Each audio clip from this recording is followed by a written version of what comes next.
Welcome to It's Good to Talk, this summer edition. I'm your host, Emma McLean, and I want to try something a little different. I want to use this limited edition series to focus on the most important person in your life, and that is yourself. I want to create the space for you to think, for you to reflect, and space for you to plan what you want from 2026. Let's get into it. Hello, it's your friend Emma. Welcome back to the summer edition of It's Good to Talk. I hope you enjoyed the first two episodes. And today we're going to build on last week's episode where we talked all about change and how do you change. Because one thing I've observed in a lot of people that I coach is that for a lot of us, we have this underlying thing inside us that there's more for us. And a lot of the time that thought is around, I'd like to start my own business. I'd like to do something for myself. I've seen an opportunity. And so I thought I'd do an episode that might help you shape your idea up a bit more, or it might help you to get the confidence to take the next step. And I want to talk about what has been my experience in starting a business, because I never thought, if I'd spoken to Emma McLean 20 years ago, I never would have thought that I would have been an entrepreneur, business owner, podcaster, speaker, because 20 years ago, I was in a very, very successful marketing career. I was working in the UK, had great jobs, was earning good money, came back to New Zealand, continued my career, started a family. And, I loved what I did. It had been my dream to do it. But increasingly, I could see that it was really hard to do that and run a family of 5. So I started to look for other options. But also, I guess, and that's my first sort of thing that I've learned along this journey, is I started listening to my inner voice. And that's why, when we talked about in the change episode, activating your internal GPS, listening to your inner voice, as Oprah calls it, listen to your whispers. I actually was lucky enough to go to see Oprah in Auckland in December last year. And she talks about listen to the whispers. Listen to the little voice inside your head that's like going, huh, listen out for that. She actually said that, if your whispers turn into a voice, you're in trouble because you haven't listened to your whispers. So I think when it comes to sort of thinking, well, what kind of business do I want to start? Listen to your whispers. Listen to your inner voice. Trust your inner voice. Something that Mel Robbins says around kind of figuring out what's next, or knowing what you want to do, is get curious about what you're jealous of. If you're jealous of people, if you're jealous of experiences of things, because we can be quite judgmental of jealousy. We can be like, oh, it's such an awful trait to be jealous of someone. But what if jealousy was a message from our future self? That's what Mel Robbins says. And I super love that thought. And I got curious about what I was jealous of, who I was jealous of. And it doesn't mean you actually want their life, but there's probably something in what they do that's a message from your future self. So get curious about who you're jealous of or what you're jealous of, because it might not be a linear connection, but there'll be something behind that. That's another way of being able to hear your inner voice. So that's the first thing, is if you don't really know what you want to do, you actually do. It's just you can't hear your voice. So, really try to focus back on yourself. The second and the most important thing I believe. I often mentor in a voluntary capacity new businesses, startup businesses, where I might, help them refine their proposition, because that was actually kind of my background before I became an executive coach. And the critical thing here, if you're going to start a business that's sustainable and that's got a future, is you need to not only solve a problem for a customer, you need to solve a problem that people think is worth paying for. Because if you don't solve a problem that's worth paying for, you don't have a business. There's two parts of that for me, like solving a problem. You have to be able to communicate what that problem is in 2 or 3 sentences and how you solve it. If you have to communicate in a 50-page PowerPoint pack around why this is a problem, it's not a problem. When I go in and talk to corporate clients, I only have to use 2 or 3 sentences to talk about the problem I will solve for them, for their heads to start nodding. If you don't get heads nodding after 2 to 3 sentences, I don't believe you know what problem you're solving, or I don't believe it's a problem that's worth paying for to be solved. Look, I know there's schools of thoughts around problems. People might say to me, well, you don't always have to solve a problem. What about an opportunity? And I totally agree with that. But again, you need to be able to articulate the opportunity. And it needs to be an opportunity that people can see value in paying for. I know many, many people who have great ideas, great problems that they want to solve, but people just don't want to pay for them. And I think that's a really critical thing to get your head around. And number 3 is get messy in the problem you're solving. Don't jump to your solution straight away. Get messy, sit in it, talk to customers, target customers, talk to competitors, try competitive products. Be one of the customers. Get messy in the problem. I think that sometimes the solutions are not obvious. They might be a solution you haven't thought about. So really get messy in that problem. I'll give you an example of what I think is a brilliant case study for not only solving a problem, but seeing an opportunity. And that is Uber. Now, before Uber launched, I thought I knew what the problem was with catching a taxi. And the big problem for me was you'd ring them up and you'd order a taxi and you'd be standing out on the road and you're like, is the taxi actually coming? Did I give them the right address? Have they lied to me? And then, in the olden days where you didn't have mobile phones, you'd have to go back into a building and ring people up on a landline and then come back out. But that just shows you how old I am. So I knew that was a problem that could easily be solved, right? And obviously Uber has solved that, because you can see that. You can see when the driver cancels your ride even. But, one thing that I didn't even know was a problem, but the moment that Uber solved that problem for me, now when this thing happens in a taxi, it drives me bananas. And that is paying for your trip. So I never really thought paying for a taxi was that big a deal. You hand over your card, they pull out the machine from the passenger side, have to reload the paper. Meanwhile, people are tooting at you behind. You hand over your card, you get paid some kind of pay wave surcharge, you get out. But I didn't really think that was a problem, because also, isn't that just the way it is?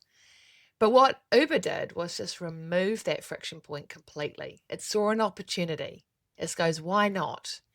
And so I guess that's the thing for me, is solve problems that people are willing to pay for, or see the opportunities. Create opportunities in your business. Get messy in the problem. Don't get too fixated on the solution straight away. In my business, I started off thinking that I wanted to coach women. That was what I wanted to do. And I did that, and I'm really good at that. But what I noticed as I did that was that I was like, oh, actually, There's a lot of people doing this kind of work. In strategy terms, that might be called red ocean, red ocean. So a whole lot of sharks are swimming in the same water and they're killing a whole lot of fish, and there's quite a lot of blood in the water. I know that's not really a very family-friendly summer analogy, is it, for that? So just pretend you didn't hear that. But really what I wanted to do was have a blue ocean business, a business that was swimming in a lot of blue ocean where there were no other competitors. And I started to get curious around, well, what is particularly the problem that I want to be solving? And for me, it was that working and having a family is darn hard. And I believe we can't be surprised if no women are at the top if we haven't put a care wrap around parents in the middle at the hardest time of their career, when they are exhausted, sleep deprived, when they are partnered. It has thrown the biggest fire under their relationship. And so I really niched up into working mums, but actually working parents. And I did that because I got messy in the problem. I could see that this was a really kind of targeted niche that was a problem. And again, a problem that's worth paying for when I was targeting large businesses that really wanted to support their parents when they came back from work, and that would have budgets that were available to do that. I'd worked in a corporate myself, so I used that. I mean, this is a theme. All the experiences you have in your life will ladder up to your next step. I've worked in large businesses. I now support them because I know what it's like to be in them. I know how hard it is to work in a large business, how complicated it is. But I know that there's so many good people in there and they want to do their best and they want to do a great job. So listen to your inner voice, solve problems that people want to pay for, get messy in the problem. And my third point is just start.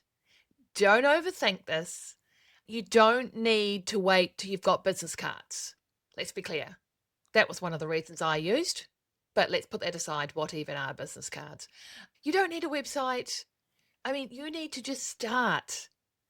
As Brene Brown says, get in the arena. You don't learn anything sitting on the sidelines. You will evolve your offering if you start. Get out there, just start doing it. Stop all the excuses. Call bullshit on yourself with some of that stuff. Know the problem you're solving, gather some insights, figure out the solution. I think the other thing, and I think in a lot of ways, AI can help you with this. The world believes the story you tell it.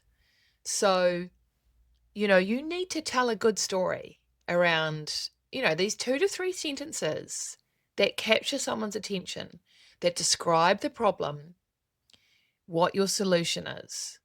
Whether you call that an elevator pitch, whatever. I use Claude as an AI tool. You could use ChatGPT, you could use Copilot. But, ask them, tell them what your business is, why it adds value to customers, what you deliver, and ask them to summarize it into 2, 3 sentences that you could use in a elevator or in a sales pitch. I think you really need to have a story, and also people by people. So have a personal story. If you have a lived experience of what you are doing, that is very, very powerful. I'm a working parent myself. I often target buyers and businesses who are working parents. I'm already kind of winning when I start there because they already are knowing what I am saying. They don't need to imagine how hard it is to do pick up and drop off and deliver a business case by 5 p.m. because they're living it. So I think telling a good story is really important. I'll give you an example. And I think being courageous enough to tell the story. So my example here is that and I know many of you know this, but I used to run my kids' primary school fair for 5 years. I am that PTA mother. I know you probably all hate me now, but I'm just being courageous here and telling you that. Anyway, I ran their school fair. I loved it. Don't get me wrong. I loved it. I loved doing that. And it was a lot of work. But I ran that school fair, and when you get involved in fundraising, you meet a lot of people. And I met a lot of people that were potentially good contacts for me as I was starting my new business. And one of those people for the school fair ran the hamburger stand. But she was also the head of people and culture for a very large New Zealand bank. So she was a hamburger stand person and a head of people and culture. So I knew she would be a really good person if I was courageous and brave enough to talk to about my new idea of supporting parents when they return from work. So one day I was on road patrol duty. I had a high-vis jacket on with 2 children doing signs out. And this lady, I'll call her Kath, was there, and she was about to walk across the road with her child. She'd just done pickup. And I said to her, "Hey, Kath, I help New Zealand businesses support their parents when they return from work. Is this something your bank would be interested in?" And she looked at me and she said, "Yes, give me a call on Monday and let's set some time up." And not going to lie, they were my first client. You have to be able to tell your story. You can't wait in your lounge waiting for someone to break in and buy your services. You have to get out there. Tell a good story though. Join the dots up for people. Don't make them join the dots up for you. And you have really got to distill it into something crunchy. That is the work for you. When you're starting this, you will learn, you will adapt, you will work out what proposition works, what proposition doesn't. You'll work out what your pricing strategy is. Just start, because you don't learn anything by reading or listening to podcasts. This one excluded, obviously. Just start. And then the last one on that, just start, is find someone to talk to. Get a buddy, get an accountability buddy. My friend Sally has been that for me. We talk most days. We don't live in the same city, but we share different sort of experiences we've had or challenges, seek each other's counsel. This stuff is hard when we're doing it alone. So find someone you can talk to. And then my last point is just to tell you that there's no overnight success for this. Like I've been doing this for 6-7 years, and it's the consistency. It's the showing up. It's the keeping on going. And if that means this needs to be a side hustle for a while, then it needs to be a side hustle for a while. But, just keep going, keep learning. Know that you are solving a problem that is worth paying for. And also, when it comes to social, I'm constantly surprised. I'll put a post up on LinkedIn or Instagram. Maybe it won't get any likes, but then, I'll do lots of those, right? And then I'll get a call from someone who'll say to me, "Oh, I've followed you for years and I love your work." And I've never seen them like or comment on any of my posts. So let's be clear. Engagement on social is not an indicator of business success. So again, take that pressure off yourself. But I think if you're interested in starting your business in 2026, number 1, listen to your inner voice. Number 2, solve problems that people want to pay for. And you've got to be able to talk about that problem in a crunchy way. Number 3, get messy in the problem. The solution might not be obvious. Get messy in that problem. Sit in the mess. Number 4, just start. Call bullshit on your excuses. Start somewhere. Do a manual hand crank solution. And then number 5, there's no overnight success. It's consistency. It's showing up. It's adapting. It's being flexible. It's finding people that believe in you. So that's a little tiny taster for your summer on what I've learned in starting a business and the advice I give to people in starting a business. So get curious. Get curious. If this is something that appeals to you, that's always lived with you, it's an idea that sat with you, maybe 2026 is your year. Onwards and upwards. If you enjoyed this week's episode of the summer edition of It's Good to Talk, please forward it to a friend who you think would also enjoy it. If you've got any other feedback, I'd love to hear from you. Send me a message on Instagram, Works for Everyone, or on LinkedIn, Emma McLean. Connect with me, send me a message. I'd love to know what you're all thinking about this. This podcast was 100% funded by me and my business, Works for Everyone. We are a professional development agency that partners with leading New Zealand businesses to help retain and grow their working parent talent. We do that through executive coaching, keynote speaking, and workshops. Hope you're having a lovely summer. Onwards and upwards.